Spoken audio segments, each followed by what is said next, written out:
ஆண்டவரும் இரட்சகருமான இயேசு கிறிஸ்துவின் ஈடு இணையற்ற நாமத்தில் அன்றன்றுள்ளப்பம் வாசகர்களுக்கு எங்கள் அன்பின் வாழ்த்துக்கள்.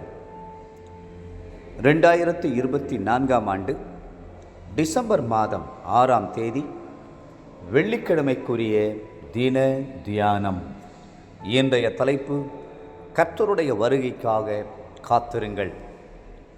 2 பேதுரு 3:9 சொல்கிறது, தாமதிக்கிறார் என்று சிலர் எண்ணுகிறபடி கர்த்தர் தமது வாக்குத்தத்தத்தை குறித்து தாமதமாயிராமல் ஒருவரும் கெட்டுப்போகாமல் எல்லாரும் மனந்திரும்ப வேண்டுமென்று விரும்பி நம்மேல் நீடிய பொறுமை உள்ளவராய் இருக்கிறார்.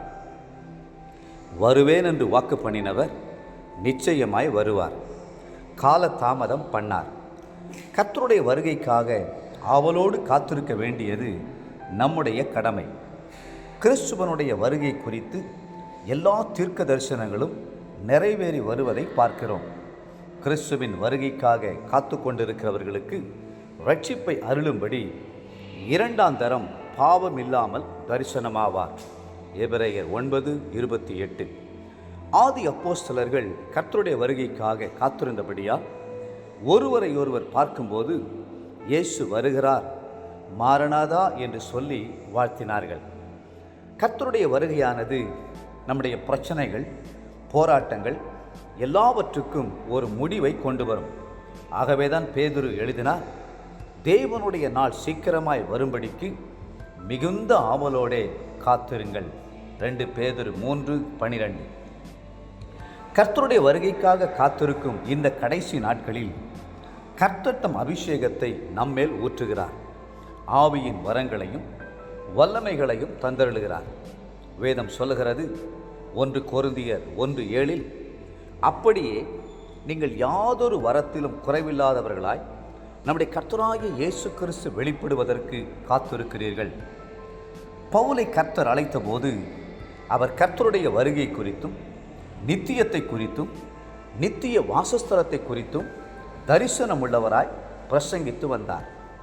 முடிவாக அவர் கர்த்தர் மேல் வைத்த அன்பு நிமித்தம் ரோம பேரரசு அவரை சிறை வைத்த போது பிலிப்பிய சபைக்கு அவர் மிகுந்த அன்போடு இவ்வாறு எழுதினார், நம்முடைய குடியிருப்போ பரலோகத்தில் இருக்கிறது, அங்கே இருந்து கர்த்தராயிருக்கிற இயேசு கிறிஸ்து என்னும் இரட்சகர் வர எதிர்பார்த்து கொண்டிருக்கிறோம்.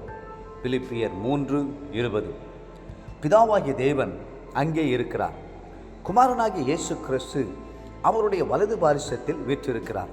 நம்முடைய முற்பிதாக்கள் பரிசுத்தவான்கள் பரலோக ராஜ்யத்தில் இருக்கிறார்கள். நம்முடைய பெயர்களெல்லாம் பரலோகத்தில் இருக்கிற ஜீவ புத்தகத்தில் எழுதப்பட்டிருக்கிறது. நித்திய வாசஸ்தலங்கள் பரலோகத்தில் உண்டு. கர்த்தர் நமக்கு ஜீவ கிரீடத்தையும் வாடாத கிரீடத்தையும் மகிமையின் கிரீடத்தையும் தந்தருளுவார். கிறிஸ்துவனுடைய வருகைக்காக ஆயத்தப்படுங்கள், ஜனங்களையும் ஆயத்தப்படுத்துங்கள். இனி உலகத்தில் நடக்கப் போகிற முக்கியமான சம்பவம் கிறிஸ்துவனுடைய வருகைதான். வருகையின் அடையாளங்கள் எல்லாம் நிறைவேறிவிட்டன. தீர்க்க தரிசனங்கள் எல்லாம் நிறைவேறிவிட்டன. கர்த்தர் தம்முடைய வாக்குத்தத்தத்தின்படியே சீக்கிரமாய் வருவார். தேவ பிள்ளைகளே, அவருடைய வருகைக்காக அவரோடு காத்திருக்கிறவர்கள் பாக்கியவான்கள். உங்களுடைய தீவட்டிகள் பிரகாசமாய் எரியட்டும். இன்றைய நினைவிற்கு ஏசாயா 64:4.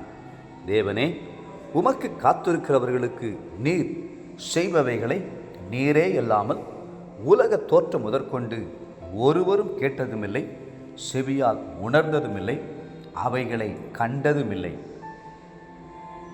இன்றைய வேத வாசிப்பு காலை தானியேல் 3, 4 மற்றும் 5ஆம் அதிகாரங்கள். மாலை 1 யோவான் 5ஆம் அதிகாரம். அன்புக்குரிய அன்றன்றுள்ள வாசகர்களே, மீண்டும் உங்களை வாழ்த்துகிறோம். நம்முடைய கர்த்தராகிய இயேசு கிறிஸ்து சீக்கிரம் வரப்போகிறார். ஆவலோடு காத்திருங்கள். கர்த்ததாமே உங்களை ஆசீர்வதித்து மென்மேலும் உயர்த்துவாராக. ஆமென்.